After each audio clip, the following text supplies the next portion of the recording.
All right. Ladies and gentlemen, a man who I think, to be quite fair, Sir James, you've given sometimes some seemingly impossible tasks to perform throughout the years, and I don't think there's any question, any doubt about this, and even you would have to agree with this on this occasion, and the man that seems to have handled it pretty well. He's still got that same dark hair, Clark Gable look. Would you welcome Frank Moss, ladies and gentlemen, right now, up on stage.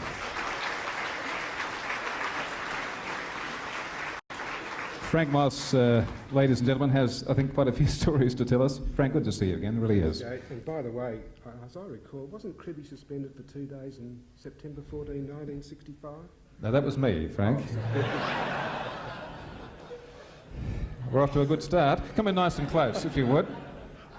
I do the funnies, you do the lines. Back again, right? Just keep looking at Lionel York. Okay, look. One of the biggest problems you had, I know, was a little subject called uniforms, and there was quite a deal of conjecture at that particular time, probably in the early 60s, mid-60s too. Yes, that's quite right, Gary. You must remember that was in the era of the miniskirt, and I think that probably next to parking problems, one of my biggest tasks was to convince the girls that they should wear uniforms. Did you? That's a fact, yes. I wonder, could I do one thing? Is Stephanie Quinlan in the house at this time? Bet she is. She's probably getting ready for today's show. Would you like to come up? Stephanie, give her a nice big welcome, ladies and gentlemen. This is Stephanie Quinlan. I'll just come in.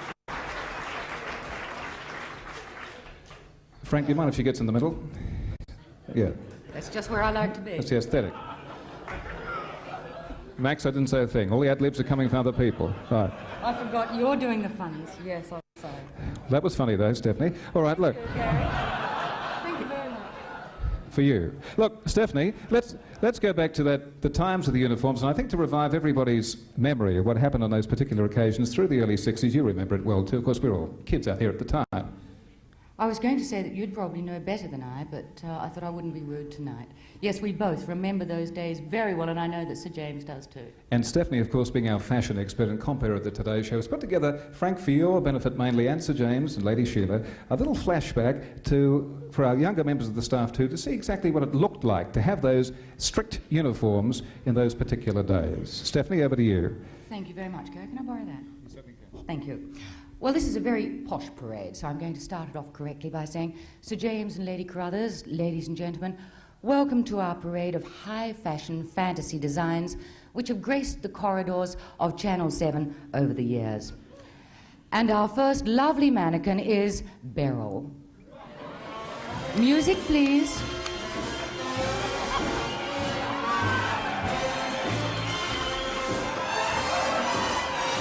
Beryl is wearing a myrtle of Mira Booker creation in fashion's favorite hues of blue, style and flair.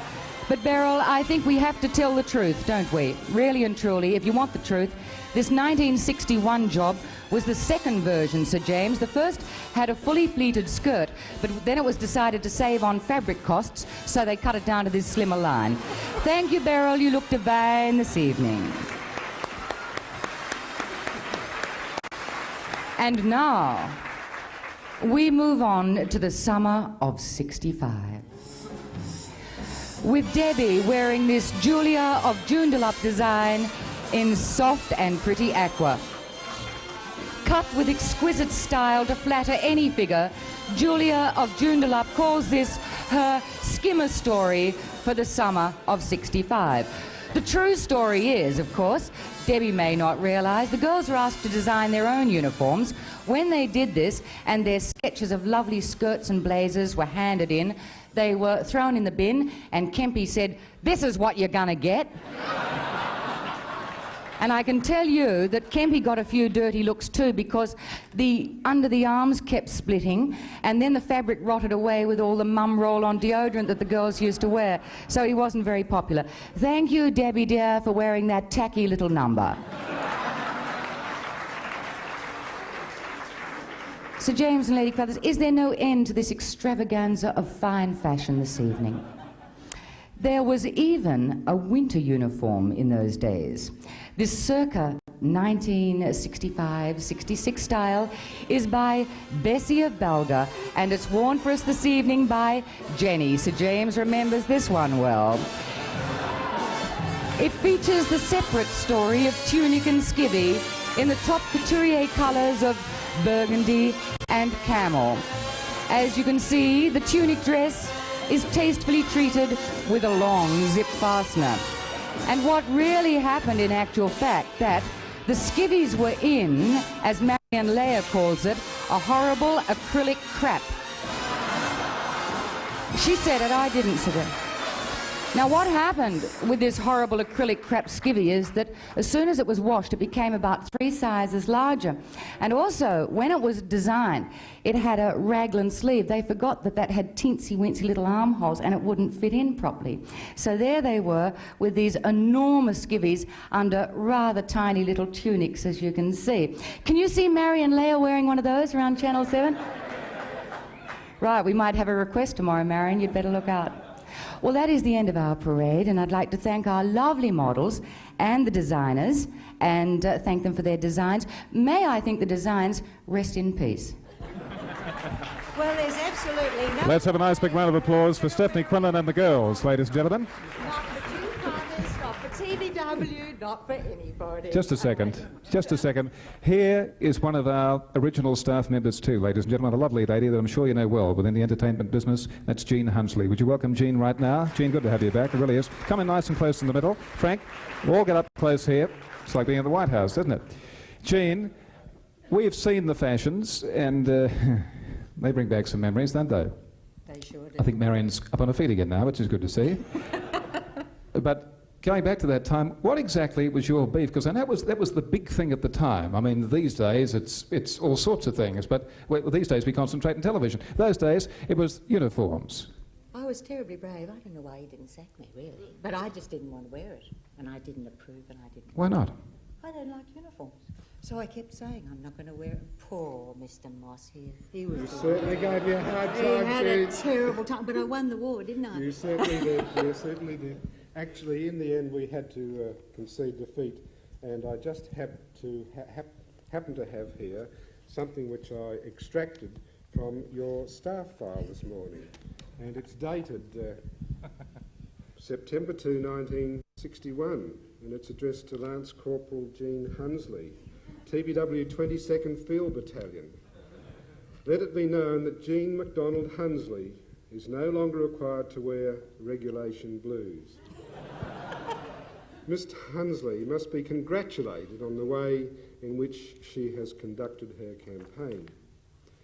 She left the enemy in a weakened condition and with no recourse but to surrender. Signed, J.W. Cruthers, Commander-in-Chief.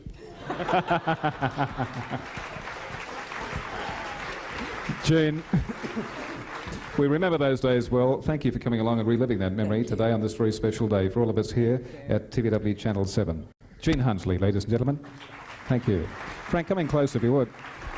Let's put that down there. You know, again, for the younger people here on the staff, they were pretty airy sort of days because we had the problem about the uniforms. There was a constant pressure on everybody, particularly the blokes.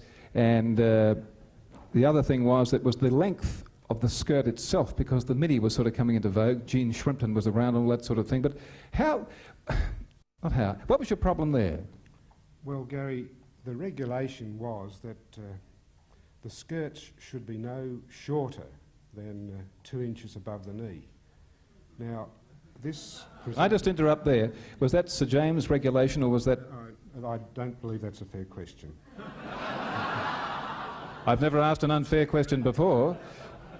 Well, let's put it this way. We were rather conservative in those days. Were you?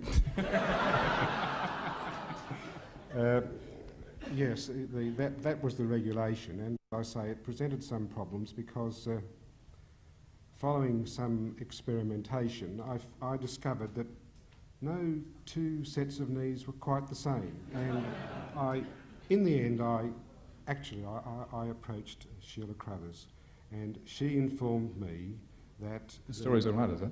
This story is quite factual and correct, that the correct way to measure a hemline was from the kneeling position. Do you understand what I mean? Max, I'm not saying a thing. Stay quiet. Well, can you demonstrate, so to speak, what you were doing in those particular... Well... No, seriously. There was always dark corridors here and there. Look, Frank, could you... No, this was a serious subject at the time because the length was very, very important. You'll remember that. The minis, a lot of firms were against that sort of thing. Frank, can you show us what you did in that particular...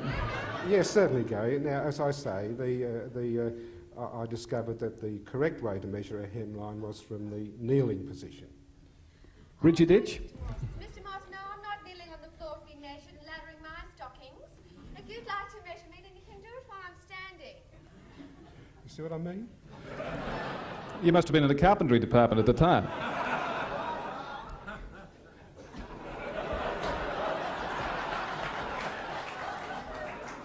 See, Mr. Martin's providing. See? And what a Mozzie coaches Claremont. See?